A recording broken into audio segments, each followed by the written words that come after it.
ঘটনাটা বলো তো। আমি আর কি বলবো, আমি আর সেদিন এই আপুর কাছে আমি সব কিছু বিস্তারিত বলছি। তো আপু বলছে, আমাকে সান্ত্বনা দিয়েছে যে আপনাকে ডাকার জন্য, তাই আজকে একটা ডেট করেছে, তো আমাকে উনি বলেছে আজকে আসছি। তো আমার ঘটনা হচ্ছে, আমি বলতেছি আপনাদেরকে, আজকে 5টা বছর যাবৎ ওর সাথে আমি ঘর করেছি। তারপর এই যে 2022 সাল থেকে ও উধাও, কোথাও খুঁজে পাচ্ছি না। তারপর একটা লোক আমাকে বলল যে ওই বাসাতে নাকি থাকে। তো আমি আইসা দেখি ঠিকই উনি এই বাসাতেই থাকে। ওনাকে আমি প্রশ্ন করলাম যে উনি কি হয়, কয় আমার স্বামী হয়, আমাকে চিনে না। তারপর আপাকে বললাম, আপা এই ধরনের ঘটনা দেখেন, আমার একটা 3 বছরের বাচ্চা আছে, অথচ এই বাচ্চাটার প্রতি তার কোনো মায়া দরদ কিচ্ছু নেই। কিভাবে আমাকে ফেলে, বাচ্চাকে ফেলে চলে আসলো, এটাই বিচার চাচ্ছি আপনাদের কাছে। কেন, আমি কি দোষ করেছি? আমি কি তাকে ভালোবাসিনি? আমি কি তাকে কোনো কিছু দিয়ে অবহেলা করেছি? কেন সে চলে আসলো? থাক ভাই, আপনার কান্নাকাটি করেন না। কমিশনার সাহেবরে আমি খুলে বলতেছি। আসলে কমিশনার সাহেব, হয়েছে কি, এই মেয়েটা আর এই ছেলেটা যখন আমার বাড়িতে ভাড়াটিয়া হিসাবে আসে, আমি ওদেরকে জিজ্ঞাসা করেছিলাম যে তোমরা এই সম্পর্কে কি হও। আমাকে বলেছে ওদের নাকি নতুন বিয়ে হয়েছে, ওরা স্বামী স্ত্রী। তাই আমি বলেছি আচ্ছা ঠিক আছে, আমারও যেহেতু রুম খালি আছে তো ভাড়া তো আমার দিতেই হবে। আর একটা সিমসাম ফ্যামিলি, 2জন মানুষ, এই কারণে আমি ভাড়া দিয়েছি। আমিও আসলে কখনো ভাবতে পারি নাই যে এই রকমের কিছু হবে। তো বেশ কিছুদিন ধরে এই ছেলেটা আমার বাড়ির আশেপাশে ঘোরাঘুরি করে, তারপরে এ রোড দিয়ে খবর পাঠায়। পরে একদিন আমার সাথে দেখা করলো, তখন বলল বিষয়টা যে আপনার বাড়িতে যে ভাড়াটিয়া আছে উনি হচ্ছেন আমার বউ। তখন আমি বললাম কি বলো না বলো, সে তোমার বউ হয় কি করে? তারা নাকি নতুন বিয়ে করেছে, আমার বাড়িতে ভাড়া উঠেছে। তখন সে তার মোবাইল বের করে আমাকে দেখালো, তার একটা 3 বছর 3.5 বছরের একটা ছেলে আছে। তারপরে তাদের বিয়ের কাবিননামা সবকিছু আমাকে দেখালো। তখন তো আমি প্রমাণ পেলাম যে না, আসলেই তো তারা স্বামী স্ত্রী। তার মানে এরা মিথ্যা কথা বলছে আমার সাথে। এই কারণে আমি আপনার মানে ডেকে নিয়ে এসেছি এই বিচারটা করার জন্য। এর শাস্তি কি হবে এখন আপনি এটা দেখেন। বিষয়টা পুরোটাই অবৈধ। এই মেয়ে, তোমার অরিজিনাল স্বামী কে? আচ্ছা, আর তোমাকে আইনে শপথ করা হবে। আইনানুগ ভাবে যে ব্যবস্থা নেওয়ার দরকার সেটা পুলিশ প্রশাসন নেবে, আইন নেবে। দেশের প্রচলিত আইনে যেটা হয় সেটা তোমাকে সাজা কাটতে হবে, ঠিক আছে? আর এই যে আপনি এত কিছু জানার পরও তার সঙ্গে ছিল, আপনি কি সদরে তাকে গ্রহণ করবেন? আপনি বউ নিতে চান? দেখুন, যা হওয়ার তো হয়ে গেছে, এখন তো আর এটা কোনো কিছু করা যাবে না। আলহামদুলিল্লাহ, কারণ আমার একটা বাচ্চা আছে। কারণ ভালো হয়ে তো সবাই কার, খারাপ হয়ে যে কার, হে তো হইলো প্রকৃত মানুষ। আমি না খারাপ হইলে কিনা। দেখেছো তোমার স্বামী কত ভালো একটা মানুষ, আর তুমি তাকে রেখে এরকম একটা ফটকা ছেলের হাত ধরে চলে আসছো, একটা বাচ্চা রেখে। ছি, তোমার মতন মেয়েকে দেখে না আমার লজ্জা লাগছে যে তোমাকে আমি আমার বাড়িতে ভাড়া দিয়েছি। ভাবি, আপনাকে আমি আগেই বলছিলাম এদের মধ্যে কিছু তো অবশ্যই আছে। 2 দিন পর পর ঝগড়া করে, মারামারি করে। এগুলো অরিজিনাল স্বামী স্ত্রীর মধ্যে এরকম মারামারি হয় না। তারপর আপনি খোঁজ খবর নিলেন না, দেখলেন তো কি হইল।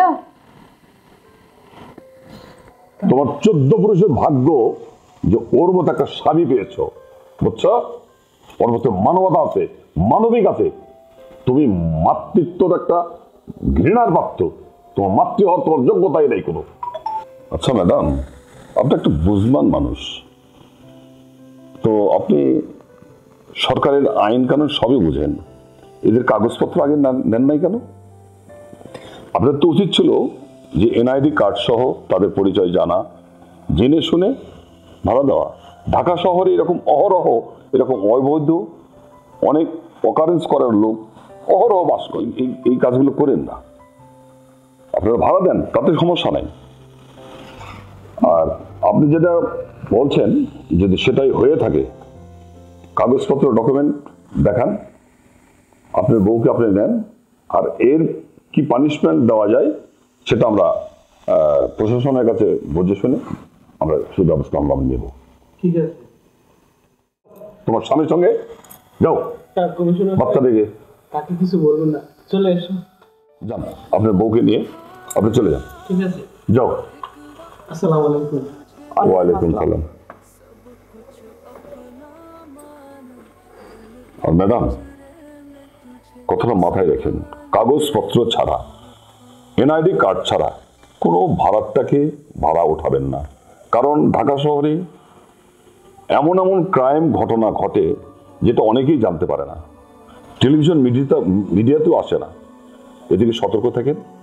আপনি ভাড়া দেন, তাতে কোনো সমস্যা নাই। এই কদিন পরে পরে যে বিচার আচার করা লাগে, এতে প্রেস্টিজের ব্যাপার। জি কমিশনার সাহেব, আমি এখন থেকে এগুলা দেখেই তারপরে ভাড়াটিয়া উঠাবো। তবে আপনি ওর একটা ব্যবস্থা করেন। হ্যাঁ, ওর ব্যবস্থা যেটা হবে সেটা আইন, দেশের আইনানুগ যে ব্যবস্থা সেটা তাকে গ্রহণ করতেই হবে এবং সেখানে নিয়ে যেতে হবে। এটা আমাদের এইভাবে যদি আমরা এই নর্মালি এই বিচার সালিশ করি, মানুষ আরো আশকারা পেয়ে যাবে, এর মতো বেয়াদব আরো সৃষ্টি হবে। তো কাজেই একে পুলিশের কাছে সমুদ্রস্থ করবো এবং ওর প্রচলিত আইনে ওর যেটা সাজা হয় সে সাজা ভোগ করবে। জি নেন না, আমি ওসিকে আসতে বলছি, ওসি এখনই আসতেছে। আসসালামু আলাইকুম। ও আলাইকুম সালাম। আসছেন? ভালো আছেন? জি, বস।